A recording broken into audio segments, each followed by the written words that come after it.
Hello everyone, hope you are all doing good. In this video, I am going to tell something about fodder feeding, but not the nutritive value or quantity, quality, duration that I will cover in next video. Okay. In this video, just I will tell how we give fodder to the horses. So one way of feeding is by hay nets. The next is feed trough. The other one is on the ground. So what are the advantages and disadvantages in various methods? First, we should know that horses are continuous grazers. Most of the time, the horses spend time on grazing. That is how the GI system works.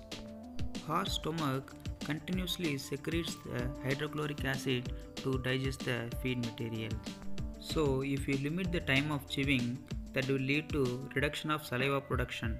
So the less amount of saliva cannot buffer the acid secreted by the stomach. So the more acid in the stomach will cause gastric ulcers and frequent colics. So we have to prolong the feeding time. These hay nets help to prolong the feeding time and it keeps the horse busy in eating. So the horses don't get boredom easily and we can avoid some vices like weaving, cribbing and eating their own dung, etc. And fodder is also not wasted in this method. This hay net should be placed at this level only. If it is at too high, the horses should up their head and eat, and that causes neck pain.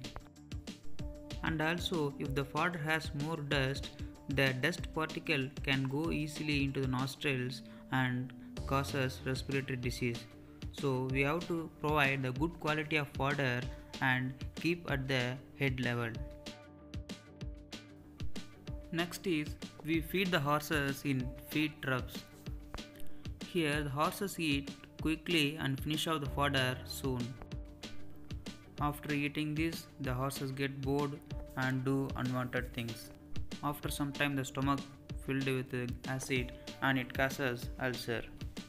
Or we should feed them less at a more frequency. Then we feed the horses on ground. This has many disadvantages than the advantages. This has only one advantage, that the horses eat in its natural way. In this, there is very less chance for dust going into the nostrils. There is easy draining of nasal discharges also. But if you look at the demerits, there is huge wastage of fodder in this, and also there is a chance for eating the sand along with the fodder. Sometimes horses step over the fodder and urinate, defecate, so it spoils the fodder. There will be more wastage in this. Like previous one, there is no control in eating, so they eat very fastly. So what we have to do is, we have to feed the horses more frequently with a little amount of fodder or feed, okay? So the digestive system will function efficiently. So I will finish this video with this. If you have any queries, you can write in the comment box. Thank you all. See you in the next video. Bye.